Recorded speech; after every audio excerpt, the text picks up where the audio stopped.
Welcome back to the channel, everyone.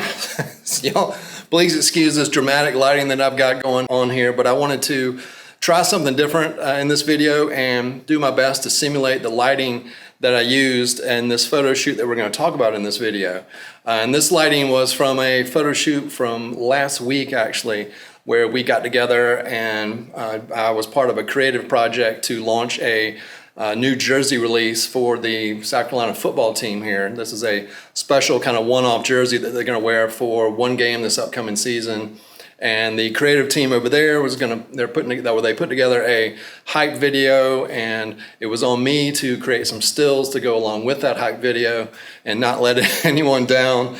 And knowing that that video was going to be super dramatic, fast-paced, a lot of energy and that type of thing, I needed to kind of play my part and create some dramatic images that would flow along with that theme. So that kind of falls on me to do that, but I love this type of photo shoot. It really allows me to get as creative as I want to be, as long as I stick within the look that they are pretty much kind of coming up with on the video end.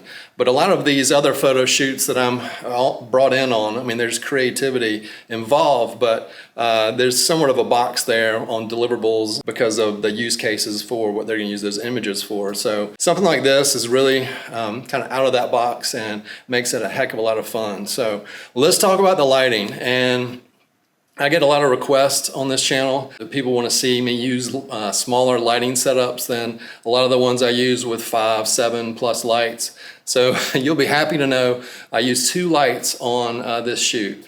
And I kind of included them in the frame here. The framing is probably not the best for a video, but I wanted to show y'all what it was, how I was using these modifiers and what I was using and why. So let's talk about it. My main light that I chose for this is a 1x4 strip box here from Westcott. And what I wanted was something directional. Obviously, I'm working with a football player, so he's easily 6 feet tall, so I needed some length there. But I wanted it, more importantly, to be somewhat of a confined light. If I used an umbrella, it'd be more wrapping and a little bit softer. And I didn't want that. I wanted to kind of have this light that I could control more to show off the certain aspects of this uniform. And that is kind of the main, I guess, focus for a shoot like this, is to show off those details that make this uniform special. And that's kind of mission number 1. That's the first thing on my mind to capture when I'm using, or when I'm on a photo shoot like this, is to capture those details that are important. And then from then on, we can kind of start having some fun with doing some other things. But I knew with this light here that I could direct my subject to show off different aspects of the uniform. And so to counter this, I went with just a reflector and a strobe, and what I did was line these up so they kind of play off of each other in somewhat of a cross lighting scenario. And you can work cross lighting at all different angles, but because I needed to show off those details, I kind of went with this countered off of the camera here angle, where then I could have my subject rotate if I needed to. I could also have them step closer to the light, which then increases the fall off. Obviously, I'm bringing the exposure up here, but knowing the principles of the inverse square law, I just know the closer I can get my lights to my subject, the more dramatic the fall off is going to be. So you can kind of see right here the shadowing on the side of my face, and I can come forward and even enhance that.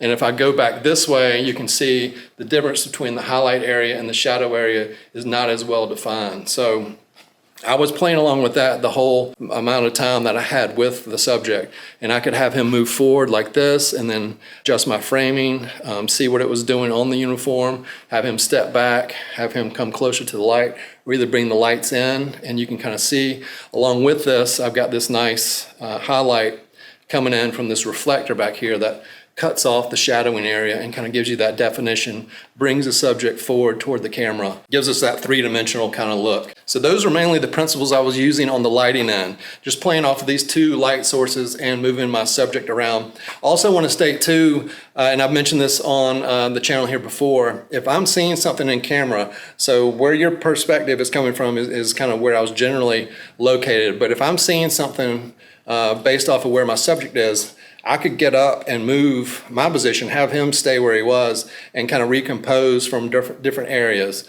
Now, I have to keep in mind that in a lot of these instances, I had the South Carolina state flag behind my player, so I was kind of limited on how much I could kind of move around and keep that flag where I wanted it behind him. So then I would go back to, maybe I saw something at this angle, so then I would change his positioning, then I could actually keep that framing with the flag behind him. So some of those elements were going on, but that is generally what I was using as far as the lighting. But now let's talk about the camera and how I was using the camera to kind of further enhance the drama in these images.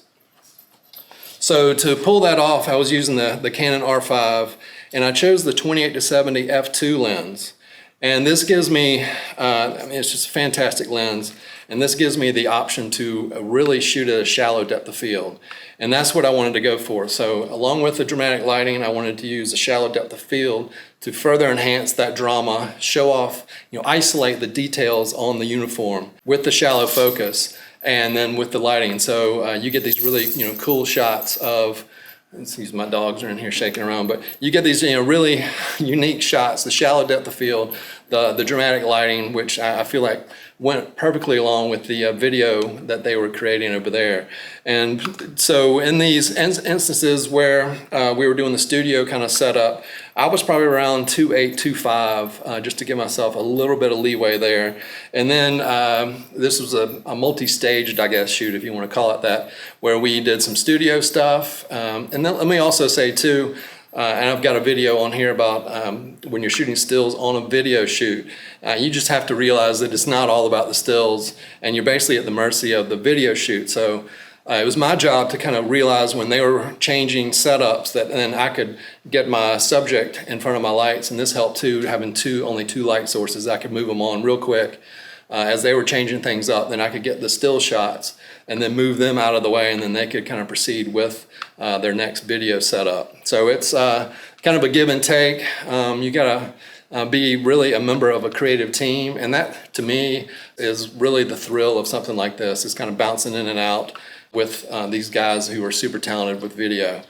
So not to get completely sidetracked there, but those are the types of things that were going on, and that's why too I didn't really have the time to capture behind the scenes on this actual photo shoot, and another reason why I'm sitting here between these two light sources. But hey, it kind of gives me an excuse to do something different on here, not sit at the desk and then play a video from behind the scenes. But anyway, let's move forward. This was a multi-stage shoot, so we had the kind of studio set up, and then we went outdoors and used the sun. It was late in the day, so the sun was down low, giving us some really nice warm light. Once again, this lens, it was a great choice for that. And I probably went completely to f2 on those outdoor shots. I could focus in on the parts of the uniform I want to get, or the helmet, and then everything else would just fall out of focus. This lens makes some really nice bokeh, or bokeh, however you want to pronounce it, just to kind of give that background for these different situations.